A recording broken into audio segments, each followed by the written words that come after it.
Os episódios que marcam essa trajetória do futebol gaúcho são notáveis. Eu lembro de um.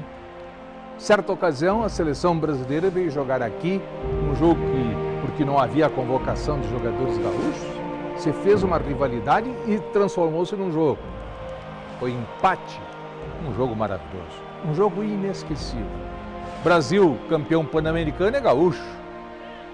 Essas são apenas algumas histórias das muitas que o programa vai apresentar.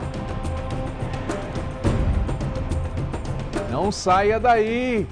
Nem tudo é Grenal, logo depois do intervalo.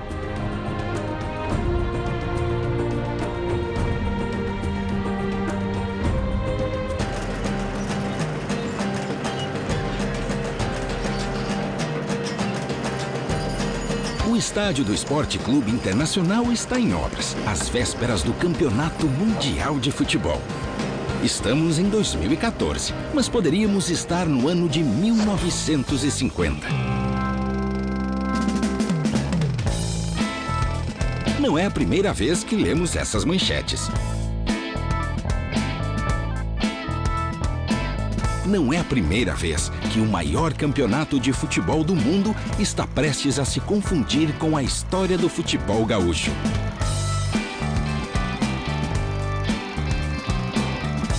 Junho de 1950. Desde lá, 64 anos que não passam sem transformar os costumes, as paisagens. Seja na cidade de Porto Alegre, seja no mundo da FIFA e dos grandes eventos, quase tudo mudou desde o 4º Mundial de Futebol. Há uma diferença profunda, né, entre esses dois modelos de Copa do Mundo. Isso vem no contexto de pós-guerra na Europa, né? A Europa, ali destruída pela guerra, começou a se reconstituir os movimentos esportivos.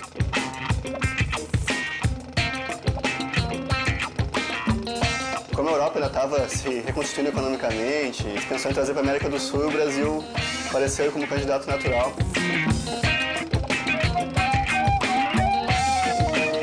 Os jornais da capital trouxeram uma boa notícia. Porto Alegre receberia jogos da poderosa campeã do mundo de 30, a seleção uruguaia, e da prestigiada seleção francesa. Para nosotros, el tren es la regla y el avión la excepción. En Brasil sucede lo contrario. Las distancias entre ciudades no se miden por el horario del ferrocarril, sino por horas de vuelo. A França tinha um jogo em Porto Alegre e 3 dias depois um jogo em Recife. Então isso em 1950 era um deslocamento absurdo, né? Caro e demorado, e jogo 3 dias nessas duas cidades. E a França acabou por desistir. Então dos 4 jogos que haveria em Porto Alegre, acabou correndo só 2. Os 2 jogos do México, que era a pior equipe do torneio. Foi México e Suíça e México e Iugoslávia, foram 2 jogos sediados aqui no estádio dos Eucaliptos. Apenas uma cidade construiu um estádio para a Copa, Belo Horizonte, e o Rio de Janeiro, claro, que era a capital do Brasil. Inicialmente, a ideia era copiar São Paulo, copiar Rio e construir um estádio municipal, né? Era uma pressão muito grande para o poder público construir um estádio municipal. Existem maquetes, projetos, que seria onde é o estádio olímpico hoje. Mas dentro disso, se pensou em outras alternativas, que era o estádio da Montanha do Cruzeiro, que era o maior estádio da cidade, que era já tinha uma capacidade de 20 mil pessoas, que é onde hoje é um cemitério. A Copa, naquela época, ela não demandava grandes investimentos. Os estádios apenas tiveram fazer algumas melhorias nos vestiários, condições para a imprensa receber. A grande estrutura que foi feita foi o estádio, não foi feito mais nada ao redor. Foi construído uma arquibancada ali para deixar o Eucaliptus com capacidade para 20 mil pessoas. Eu fui num jogo, que foi Iugoslávia e México. Eu me lembro que eu sentei, aliás, nem sentei, fiquei em pé numa dobrada atrás do gol. Hoy Porto Alegre se ha movilizado hacia el estadio. Se va a celebrar el partido entre yugoslavos y mexicanos. Me lembro de um lance que o México atacou, o goleiro defendeu, depois chutou para fora para frente e voltando para o gol, ele deu um soco no estômago do atacante mexicano. Aquilo me impressionou muito, né? Não tinha ideia do futebol europeu ser bandido também, como era na época o brasileiro. Atención ahora. El portero yugoslavo, sin darle apenas importancia, asesta un puñetazo al extremo izquierda mexicano. A simpatia da torcida era mais com o México. Pelo fato de ser um país latino-americano. O México, basicamente, naquela época, não tinha um futebol muito avançado, né, comparado aos europeus e sul-americanos. Era um país ainda que estava se estruturando e era um time muito ruim, assim. Então ele perdeu os 2 jogos, assim, e até deu muita porrada. Os jornais acusaram que eles descambaram bastante pra violência. O México era tão amador, assim, que na época eles tinham a camisa vermelha e vinham jogar com a Suíça. Também tinha camisa vermelha, eles não tinham outro uniforme.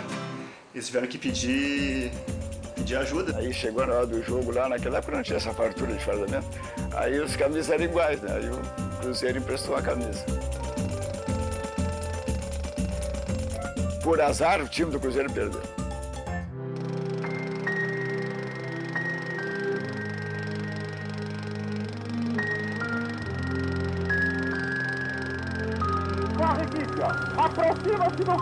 Um chute de Didia.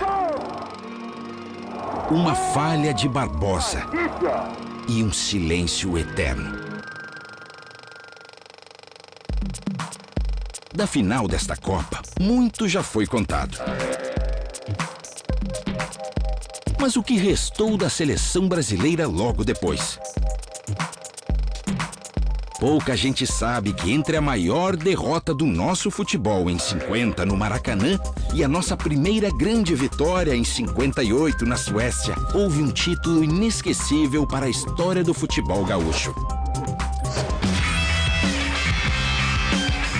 Em 1956, existia 2 competições, o Campeonato Sul-Americano e o Campeonato Pan-Americano de Futebol, que foi jogado no México. A CBD na época, né, nem era a CBF, era a CBD.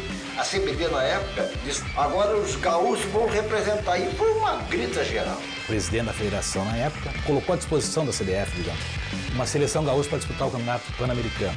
Com jogadores do Grêmio, do Internacional, do Renner. Com base no Internacional. Tínhamos o Sérgio Moacir Torres, que depois entrou o Valdir. O lateral direito no início foi Figueiró. Florindo e Hélio Rodrigues, de zagueiros, e Odorico, de centro médio. E o Duarte, que era do Brasil, de Pelotas.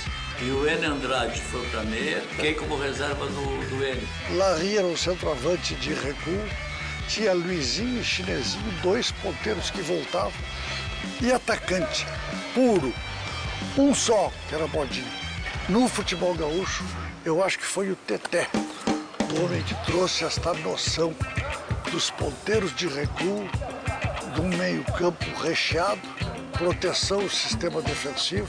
Ele era um treinador que tinha comando sobre o time. Sabia escolher o jogador. Sabia escolher o jogador. O Peru tinha um jogador chamado Félix Castilho, ponta direita.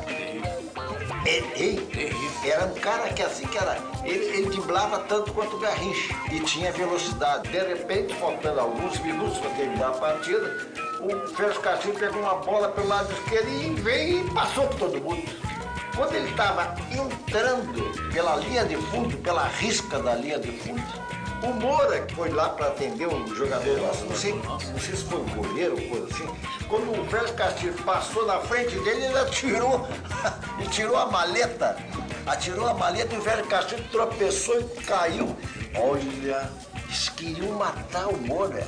Foi uma coisa de louco. O jogo contra a Argentina foi um jogo em que nós tivemos alguma dificuldade. Era um time da Argentina. Era um timaço da Argentina.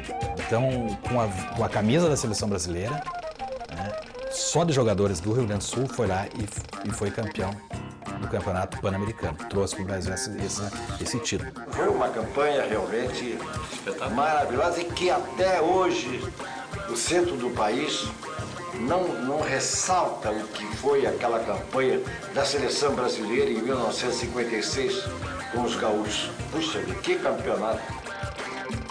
Se em 1956 o Rio Grande do Sul recebeu com festa os gaúchos que foram ao México em nome da seleção brasileira, em 72 a relação dos gaúchos com a equipe de Zagallo não esteve tão bem assim.